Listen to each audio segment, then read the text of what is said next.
DV के लिए किसको जाना है, केजीओ में जो होने वाला डीवी है तो उसमें कौन एलिजिबल है और कौन नॉन एलिजिबल है। ठीक है, इस वीडियो पे मैंने आपको सब कुछ क्लैरिफाई किया था।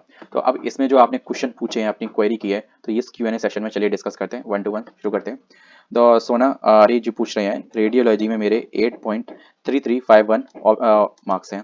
ठीक है, और अदर स्टेट से मैंने फेल किया था। पहली बात यह है कि आपका कोई चांस नहीं है, क्योंकि आपके 8.33 अगर नंबर है तो मिनिमम क्वालिफाइंग मार्क्स जो है, आपने अदर स्टेट से अप्लाई किया तो जनरल कैटेगरी में आप गए होगे। ठीक है, तो यूआर में मिनिमम क्वालिफाइंग मार्क्स 50% है, मतलब 50 नंबर।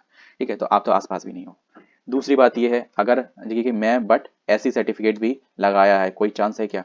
कोई चांस नहीं है, क्योंकि ऐसी सर्टिफिकेट में मिनिमम क्वालिफाइंग मार्क्स 45% है ना। तो बी मोस्ट क्लियर। ठीक है, जो भी है सो है। नेक्स्ट में नेक्स्ट जो वैकेंसी है उस पर फोकस करना, है ना। आश्रुति जी बोल रही हैं, सर सेकंड डीवी डेट कब तक आ सकती है एक्सपेक्टेड? देखो Ashruti ji, second DV date आ सकती है within 7 days after this DV date. ये डीवी 22 से 24 तारीख को होगा। अब 24 से आप 7 दिन प्लस कर लें। ठीक है, इस दौरान ही आपको अपडेट मिल सकता है। हाँ, मैं ये नहीं कह सकता कंफर्म, क्योंकि ये थोड़ा सा डिले हो सकता है, क्योंकि विंटर वेकेशन का अगर ऐसा ना हो कि कुछ होल्ड पे हो जाए। ठीक है, तो अगर ऐसा कुछ नहीं होता है कि उनकी छुट्टियां वगैरह हो जाती हैं ऑफिस स्टाफ की, तो ऐसा तो नहीं, तो थोड़ा डिले हो सकता है, वरना आपको विद इन 7 days आप नेक्स्ट डीवी लिस्ट, अगर अगर वैकेंसी बचती हैं तो वो जरूर निकाल देंगे। और ये डिपेंड करेगा आपकी पोस्ट के अकॉर्डिंग। ठीक है, पोस्ट वाइज ही निकालेंगे। नेक्स्ट, विश्वास पूछ रहे हैं, सर क्या एक्सपीरियंस सर्टिफिकेट को रेस्पेक्टिव इंस्टीट्यूट या हॉस्पिटल में कॉल कर कर वेरीफाइड करते हैं? बिल्कुल करते हैं भाई, करते हैं। देखो, अब ये है कि वैसे तो जो प्रोसेस होती है वो यही होती है ना विश्वास। और फिर करते नहीं करते, देखो भाई बड़ी इंस्टीट्यूशन है तो वो करने को आजकल उन्हें देखो भीड़ बहुत है, उनको मौका चाहिए रिजेक्ट करने का, तो हमें मौका नहीं देना है उनको रिजेक्ट करने का। बाकी ये है कि आपका अगर काम हो जाए तो बहुत बढ़िया बात है, इसमें अगर ऐसा कुछ इशू हो आपके तो काम हो जाए तो बहुत बढ़िया बात है। और हाँ, एक्सपीरियंस सर्टिफिकेट भले आपने उसमें लिख दिया हो एप्लीकेशन फॉर्म में, एक मैं बात बोलना चाहूंगा, और आपकी एसेंशियल एलिजिबिलिटी में वो मान्य ना हो, मतलब एसेंशियल ना हो कि मतलब एक्सपीरियंस सर्टिफिकेट हो तो ठीक है, नहीं हो तो ठीक है, कि जैसे कि डिजायरेबल में हो, है ना। तो मेरे ख्याल से आप उसको रिप्रेजेंट नहीं करिए। अगर आपको थोड़ा सा भी डाउट लगता है आपके सर्टिफिकेट में, या फिर आपको, देखो अपनी रियलिटी सबको पता होती है कि हम कहाँ हैं। ठीक है, तो अगर ऐसा कुछ भी, अगर 1% भी आपको लगता है तो वह चीज़ आप इस तरीके से डिस्काउंट कर सकते हैं, अपना जो नॉर्मल सर्टिफिकेट्स वगैरह हैं उनको फॉलो अप कर सकते हैं। लेकिन अगर एसेंशियल में है तो आपको रिप्रेजेंट करना ही है, क्योंकि फिर वो रिस्क आपको लेना पड़ेगा अगर आपको कोई भी डाउट है अपने एक्सपीरियंस सर्टिफिकेट में। नेक्स्ट बात करते हैं, सुदीक्ष बोल रहे हैं, सुदीक्षा बोल रही हैं, कुमारी, सर वुमेन के लिए कोई सीट है क्या? यार सॉरी, यार बोल रहा हूँ, सुदीक्षा जी, सीट के लिए कोई ऐसे एक तो पर्टिकुलर हॉरिजॉन्टल रिजर्वेशन में नहीं आई है। ठीक है, अब जैसे कि बहुत से लोग बहुत सी गर्ल्स कमेंट कर रही थी कि ऐसा कि मेरे कि हमारे लिए सीट बोला गया था, रिजर्व आएंगी नहीं आएंगी, तो ऐसी नहीं आई है। तो उसमें आपकी कोई एक पर्टिकुलरली रिजर्व नहीं है, लेकिन ये है कि अब जैसे कि हाँ, ये बात आप लोगों ने बोला था कि स्कोर कार्ड में लिखा है कि वुमेन्स की में आपकी रैंक 1 है।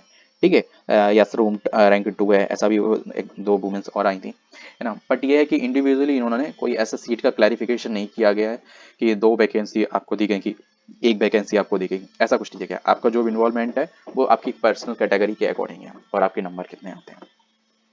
नेक्स्ट, लेट्स ट्रेवल बोल रहे हैं, किसके किसके पास मेल आया है प्लीज कोई बताएं? हाँ बिल्कुल, मैंने तो कुछ यही कहा यार, कि जिसके पास भी मेल आया है तो प्लीज अगर हो सके अपनी पर्सनल डिटेल हाइड कर दो और मुझे फॉरवर्ड जरूर कर दो, क्योंकि जिससे कि मेरे अगर आप मुझे भेज दोगे ना तो सबको सबको अच्छे से इंट्रोड्यूस कर दूंगा। बिना आपकी, अगर आपकी पर्सनल डिटेल आ भी जाती है तो भी मैं पर्सनल डिटेल डिस्क्लोज नहीं करता किसी की भी, बिकॉज इट्स योर प्राइवेसी, आप मुझसे पूछ रहे हो, है ना, तो मैं आपके क्यों डिस्क्लोज करूंगा।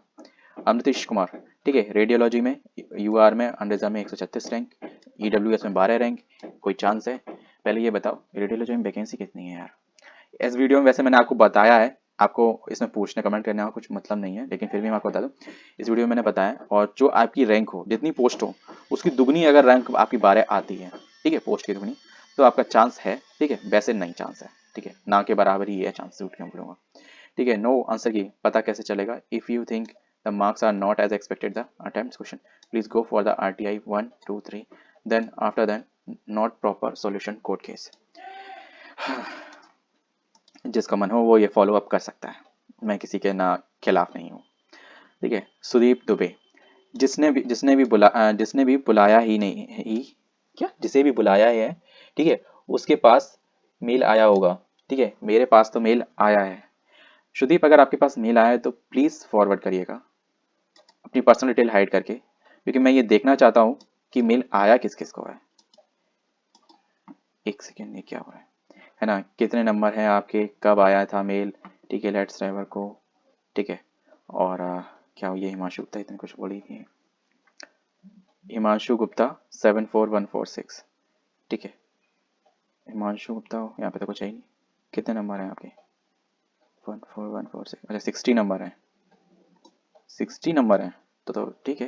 लेकिन किस पोस्ट में है आपके, ये भी बताइएगा प्लीज़। अगर हो सके तो प्लीज़ अपना सुदीप दुबे आप अपना मेल फॉरवर्ड कर दीजिएगा, ताकि और लोगों के भी डाउट्स क्लियर हो सके, ठीक है। और आपके भी अगर उसके रिगार्डिंग कोई भी डाउट्स होंगे मन में तो आप वो उस भी क्लैरिफाई कर सकते हैं, ठीक है। तो मिलते हैं नेक्स्ट वीडियो में, बस आपके इतने ही डाउट्स है तो मैंने आपको क्लैरिफाई कर दिया। तो मिलते हैं नेक्स्ट वीडियो में किसी और के साथ। जय हिंद। वीडियो इन्फॉर्मेटिव लगी तो वीडियो को लाइक और चैनल को सब्सक्राइब करना बिल्कुल न भूलें।